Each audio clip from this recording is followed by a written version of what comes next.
Assalamualaikum warahmatullahi wabarakatuh. Perkenalkan, nama saya Ahmad Zaki Fuadi dari kelompok 1. Di sini saya akan menjelaskan definisi manajemen. Secara etimologi dalam bahasa Indonesia belum ada keseragaman mengenai terjemahan terhadap istilah manajemen. Hingga saat ini terjemahannya sudah banyak dengan alasan-alasan tertentu seperti pembinaan, pengurus, pengelola, keterlaksanaan, dan manajemen.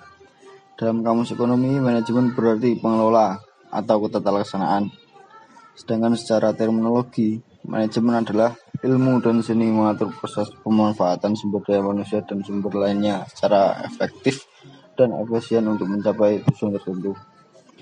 Selanjutnya yaitu fungsi manajemen dalam bisnis. Manajemen dalam suatu bisnis memiliki 4 fungsi. Yang pertama yaitu planning atau perencanaan, yaitu suatu kegiatan menetapkan tujuan atau suatu perusahaan dan memilih cara yang terbaik untuk mencapai suatu tujuan. Yang kedua, organizing atau pengorganisasian, yaitu suatu kegiatan mengkoordinasi sumber daya, tugas, dan otoritas di antara anggota organisasi agar tujuan perusahaan dapat dicapai dengan cara yang efisien dan efektif. Yang ketiga yaitu actuating atau pengarahan, yaitu suatu kegiatan manajemen yang paling menantang dan paling krusial karena langsung berhadapan dengan manusia. Yang terakhir yaitu controlling atau pengawasan. Pengawasan merupakan suatu kegiatan mengawasi kegiatan perusahaan dengan tujuan apakah kegiatan perusahaan berjalan sesuai dengan rencana atau tidak. Yang selanjutnya yaitu unsur-unsur manajemen yang memiliki 6 unsur-unsur sebagai berikut. Yang pertama yaitu man atau manusia, yang kedua metode, yang ketiga mesin, yang keempat bahan, yang kelima money atau uang, yang keenam yaitu pasar. Selanjutnya contoh-contoh dan jenis manajemen. Yang pertama manajemen strategi, yang kedua manajemen administrasi perkantoran, yang ketiga manajemen biaya, yang keempat manajemen organisasi, yang kelima manajemen personalia, yang keenam manajemen perusahaan, yang ketujuh manajemen pemasaran, yang kedelapan manajemen produksi, manajemen keuangan, manajemen risiko, dan yang terakhir manajemen UMKM. Yang kedua, peran manajemen. Pertama yaitu penanggung jawab dan pengendali. Selanjutnya melaksanakan fungsi manajemen sehari-hari dan dengan efektif. Yang ketiga melakukan analisis SWOT.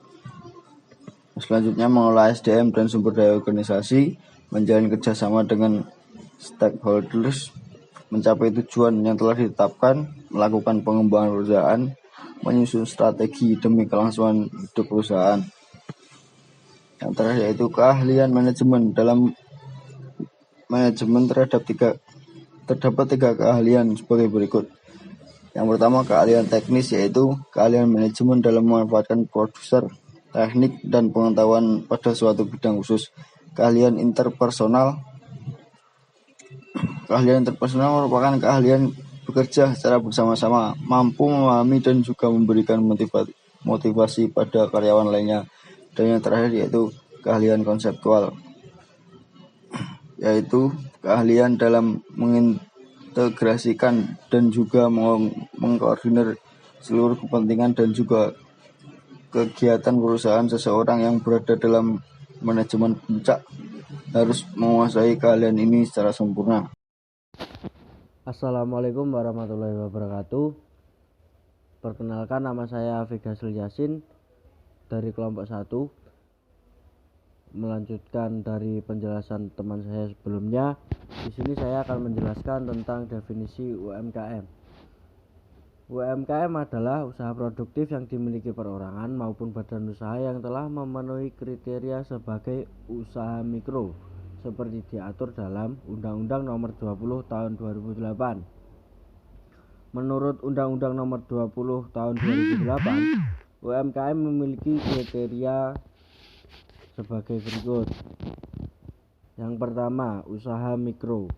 Usaha mikro yaitu perusahaan produktif yang dimiliki oleh perorangan atau badan usaha milik perorangan yang memenuhi kriteria memiliki kekayaan bersih paling banyak 50 juta dan memiliki hasil penjualan tahunan paling banyak 300 juta. Kriteria UMKM yang selanjutnya yakni usaha kecil.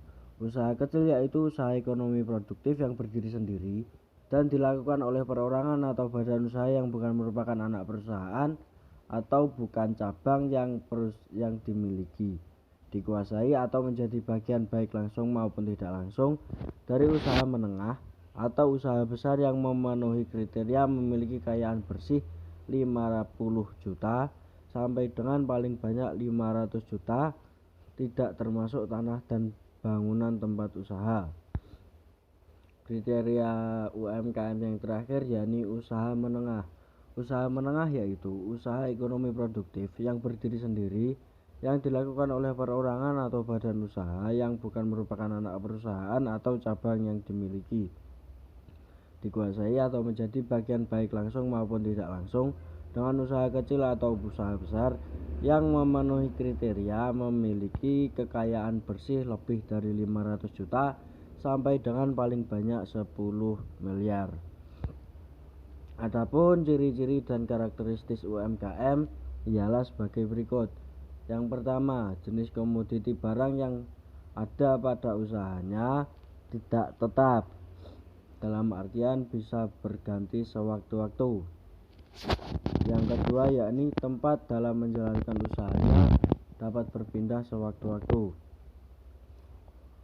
Usaha dalam pelaku UMKM belum menerapkan administrasi, bahkan keuangan pribadi dan keuangan usaha masih disatukan. Karakteristik selanjutnya yakni sumber daya manusia di dalamnya belum mempunyai jiwa kewirausahaan yang mumpuni. Tingkat pendidikan sumber daya manusia masih rendah. Pelaku UMKM belum memiliki akses perbankan, namun sebagian telah memiliki akses lembaga keuangan non-bank. Sebagian besar pelaku UMKM belum memiliki surat izin legalitas usaha, termasuk NPWP. Mungkin demikian yang dapat saya sampaikan. Untuk selanjutnya dilanjutkan oleh teman saya. Eksistensi UKM dan proses pembangunan ekonomi. UMKM merupakan sektor usaha yang berinteraksi langsung dengan masyarakat, khususnya ekonomi menengah ke bawah. Pengelolaan manajemennya pun sendiri sangat minim, bahkan ada yang tidak memakai manajemen sama sekali. Oleh karena itu, sektor ini biasanya dikelompokkan sebagai yang tidak berkabel sehingga tidak memenuhi syarat untuk dilayani kredit oleh perbankan. UMKM secara kumulatif merupakan pangsa pasar yang besar dan terbukti memiliki ketangguhan yang tinggi dalam menghadapi krisis ekonomi.